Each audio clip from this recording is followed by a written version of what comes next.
When we want to express that we would do something in the future, but still haven't, we need to use the simple conditional tense in Spanish. But there are other uses that you probably never learned before. That's right, but first we're going to go over the two main reasons why you want to use the conditional tense in Spanish. And that's when talking about a condition or an action that you would do. For example, I would paint the walls of this room green. Yo pintaría las paredes de esta habitación en color verde. And for hypothetical situations like, they would walk to work if it weren't so far.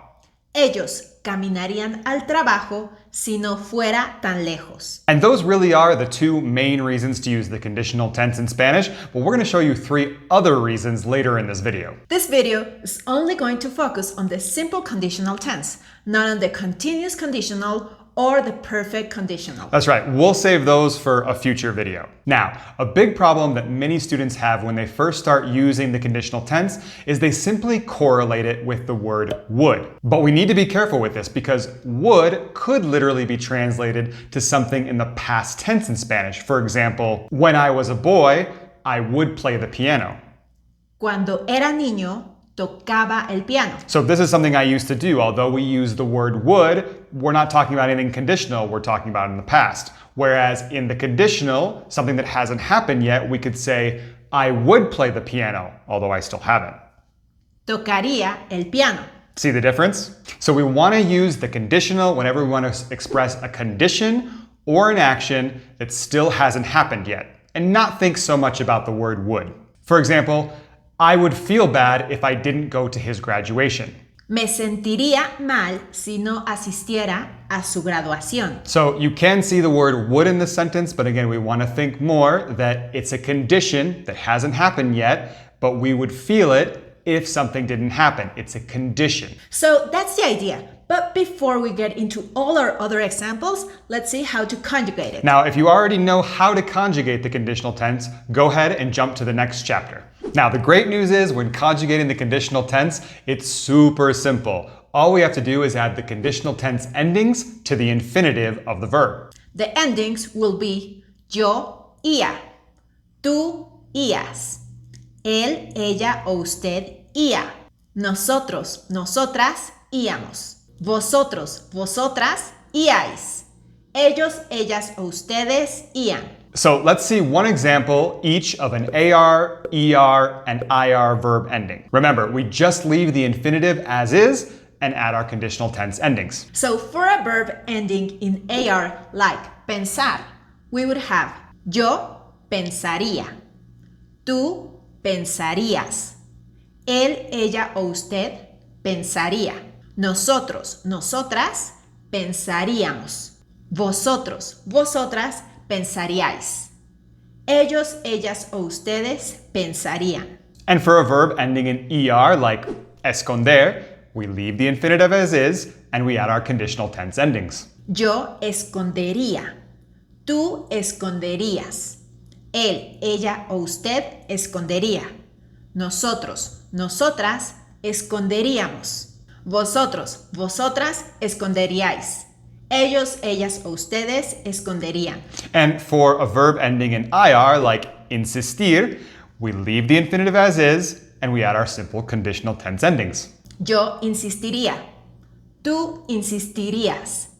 Él, ella o usted insistiría. Nosotros, nosotras insistiríamos. Vosotros, vosotras insistiríais. Ellos, ellas o ustedes insistirían. Now the good news is for irregular verbs, we don't have to change anything with the endings, but we will have a change in the stem of the verb. And there are relatively few irregular verbs in the conditional tense, and they follow one of 3 patterns. In the first pattern, you have verbs like poner, which drop the E or the I of the infinitive, and they add the consonant D. So, poner, pondría. Now, a good example of the second pattern is a verb like poder, which drops the vowel of the infinitive entirely. Poder, podría. And the third pattern is that there is no pattern and the verb is irregular and you just have to learn them. Hacer, haría. Decir, diría. However, it's not all too bad because once we've learned these irregularities, when we have compounds of these verbs, it's the exact same irregularity, like this. Hacer, haría. Deshacer, desharía. Poner, pondría. Componer, compondría. So if you're just starting learning these, it can seem like it's difficult, but it actually is one of the easier things in conjugations in Spanish. So when we first start off learning the conditional tense, there really are only 12 main irregular verbs we need to learn. The important thing to remember is that the endings will always stay the same, and we just need to learn which one of these three patterns the irregularity follows. We'll only show the yo form conjugation to give you the idea. If you need to pause the video to write them down, do that now. We'll wait.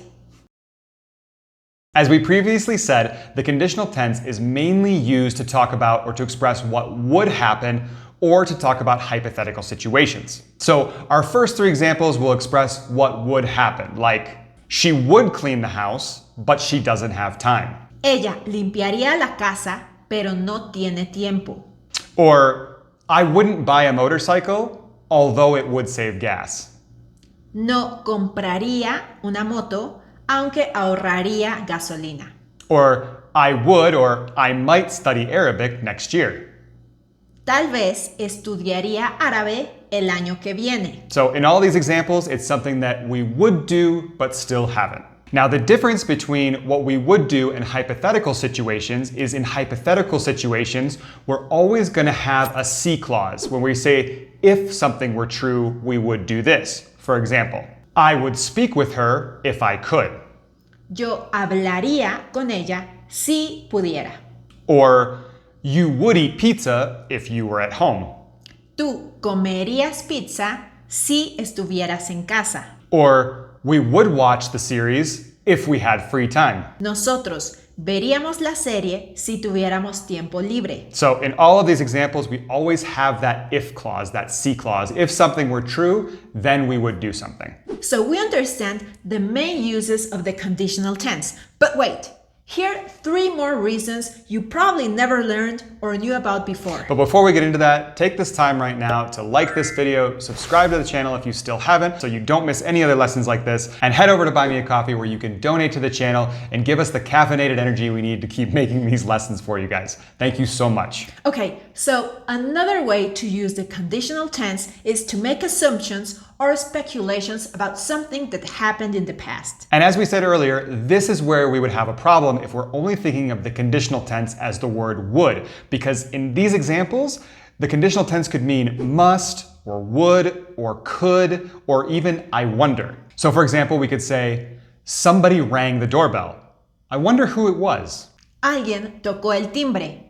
¿Quién sería? So here we're speculating about something that happened in the past. So somebody already rang the doorbell and we wonder who it was. ¿Quién sería? Or Dan left work early. He must be sick. Dan salió del trabajo temprano. Estaría enfermo. So we don't know if he's sick, but why would he leave work early? We're speculating about something that's already happened. Or Mark didn't answer me. His cell phone must have run out of battery. Mark no me contestó. Su celular se quedaría sin batería. Now, another way to use the conditional tense is if there is a need to express an action that would happen in the future from the perspective of the past. Whoa, that's a mouthful. Let's say it again. Okay, so if there is a need to express an action that would happen in the future, but from the perspective of the past, we need to use the conditional. Okay, it's still hard. Let's see some examples. Okay, for example, my grandparents said that they would not be coming over for dinner tonight. Mis abuelos dijeron que no vendrían a cenar esta noche. Okay, so this is what we mean. So they already said in the past that they would not be doing something in the future. So we need to use the conditional tense. Another example would be the professor knew that the student would answer the question correctly. El profesor sabía que el estudiante contestaría correctamente la pregunta. So before the student answered, which is something that would happen in the future, the professor knew in the past that he would answer correctly. Or the newscast affirmed that the archaeologist would discover more buried tombs. El noticiero afirmó que los arqueólogos descubrirían más tumbas enterradas. So this way is a little bit more difficult, but it's super useful to be able to open up the kinds of things that you can express. Now, another way that you can use the conditional tense is to express politeness or to ask for advice. For example, could you tell me where the station is? ¿Podrías decirme dónde está la estación? Okay, so in reality, we could just use the present tense here and say, can you tell me where the station is? But it just sounds a little bit more polite to use the conditional and say, could you tell me? Or we could say something like, would you mind closing the window? ¿Te importaría cerrar la ventana? Or, could you inform me about the status of my application? ¿Podrías informarme sobre el estado de mi solicitud? So it's just that. When you use the conditional, it sounds a little bit more polite than if you were to use the present tense. And we use it for asking advice. So if we were in a restaurant, we could say something like, excuse me, miss, I want a typical dish. What would you suggest? Disculpe, señorita. Quiero un platillo típico. ¿Cuál me sugeriría? Or if we were talking to a counselor or an advisor, we could ask something like, according to my aptitude tests, what masters should I study? Según mis aptitudes, ¿qué maestría debería estudiar? Or, the psychologist would recommend couples therapy. El psicólogo les recomendaría una terapia de pareja. So whenever you're talking about some sort of asking for advice and you have verbs like to suggest or to recommend, you're probably going to use the conditional tense. Now, we have to talk about haber. Haber means to have and is normally used as a helping verb for the compound tenses in Spanish. However, when it's used in simple tenses, in the present, I means there is or there are. In the past tense, we have había or hubo, which means there was or there were. And in the conditional tense, habría will mean there would be. So let's see some examples using haber. The European Union noted that there would be changes in their laws. La Unión Europea señaló que habría cambios en sus leyes. Or, there would be fewer problems if everyone followed the rules. Habría menos problemas si todos siguieran las reglas.